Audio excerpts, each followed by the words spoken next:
Jenner inoculating his 18-month-old son with swine-pox.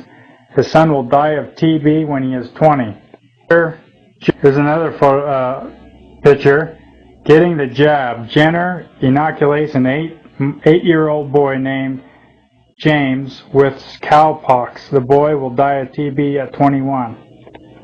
Erasmus, the grandfather of ape man Charles Darwin, since Jenner, the Jesuit Jenner, claimed that humans and animals shared the same diseases, the next step was to proclamate the idea that they had a common ancestor.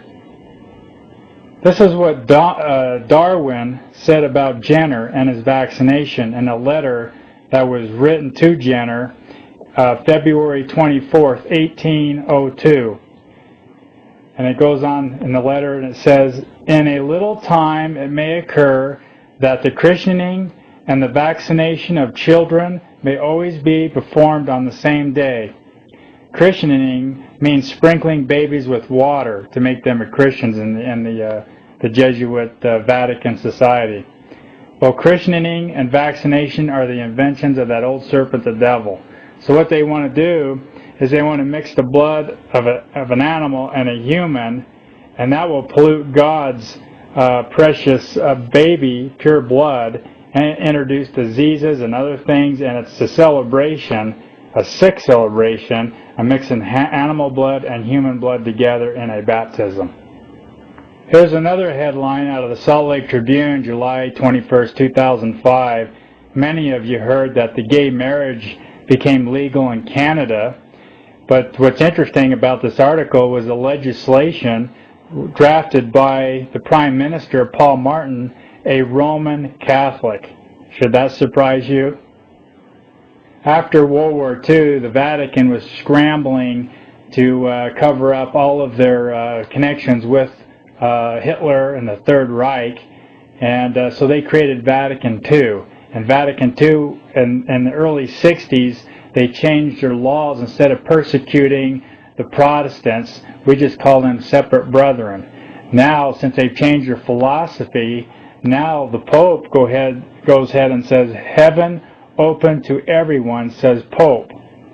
And so you have to says here that heaven is open to all as long as they are good.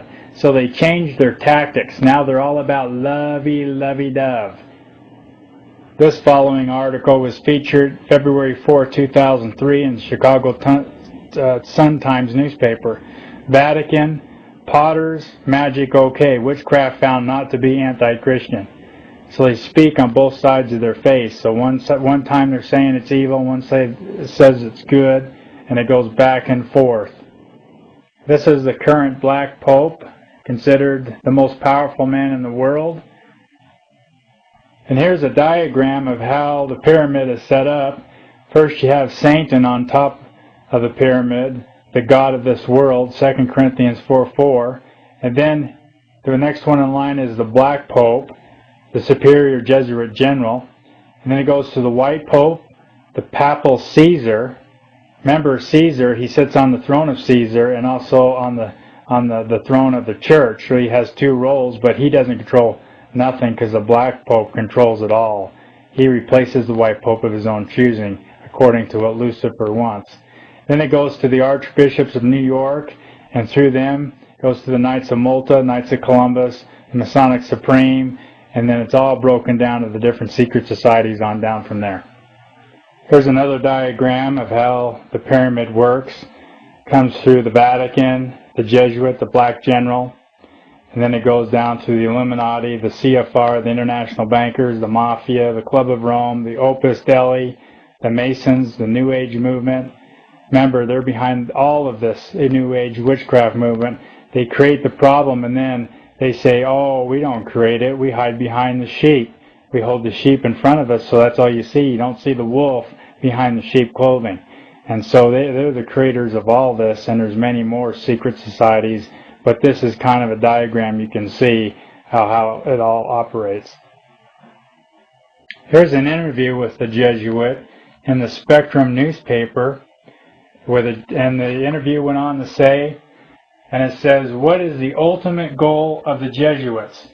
Their ultimate goal is to rule the world with the Pope of their making from Solomon's rebuilt temple in Jerusalem. That is their ultimate goal.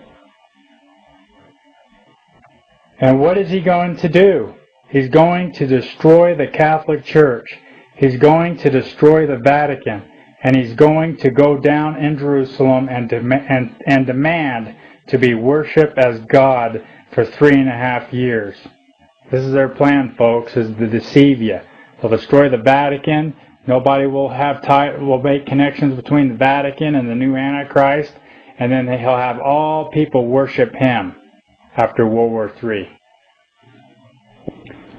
Why is April 15th so significant?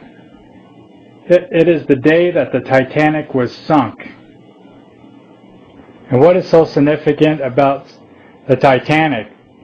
Well, there was people that were against the Federal Reserve System, and so they were very wealthy, well-to-do people, and so the Vatican built the Titanic for one reason only, and that was to get the rich people on board who are against the Federal Reserve System and to sink it. And that was the whole reason behind the Titanic. Here's the Jesuit Father Brown who gave the orders to the captain of the Titanic to sink it. Here's the captain of the Titanic right here. He was a Jesuit, and he's the one that took the orders from Jesuit Father Brown to sink the ship.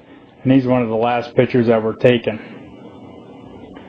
Here's another photograph from Father Brown's very own camera documenting what's going on. And here is the captain of the Titanic looking over, saying goodbye. He has his orders now to sink the Titanic. Here's other photographs from Father Brown's camera documenting the people that are on the ship, so they make sure that those who are against the Federal Reserve System are killed. The captain of the Titanic sailed that same route for over 20 years. He knew the waters as good as the back of his hand. He went pedal to the metal as fast as he could, and when he hit the iceberg, he made sure that the lights stayed on and the music kept playing. As the ships were passing at night, they saw white flares shooting in the skies. Now everybody knows in the Navy that if you shoot white flares, that it means that you're having a celebration, a party. Red flares means that you're in trouble and you're sending out an SOS for help. So the ships that were passing by at night, and you can see this on the movie The Titanic, that they shot white flares in the sky and not red ones. This is proof alone that this was done by design so they can sink and kill those who are on board. So approximately a year later, after the Titanic was sunk, the Federal Reserve System came into power. And what does the Lord say about money? The love of money is the root of all evil. So basically, the money that you're carrying in your pocket is nothing but the Jesuit-controlled fiat currency. Why is April 15th so significant? It is the day that all 14th Amendment citizens of this American empire, like the good serfs that they are, go to confession once a year and confess to the government with their tax returns. We're going to show that you're nothing but a Roman citizen under the 14th Amendment. First of all, we'll start out that in law, every letter in a word is important. We're going to show you in the Constitution the difference between the big C versus the little c. To show you the difference, we're going to look in this little book called the Constitution of the United States. If you have one, pick it up and look at it, and read it and study it. The first time the Constitution mentions a citizen, it's in capital C of the United States. This is Article 1, Section 2. We're going to go through here and show you throughout this that there was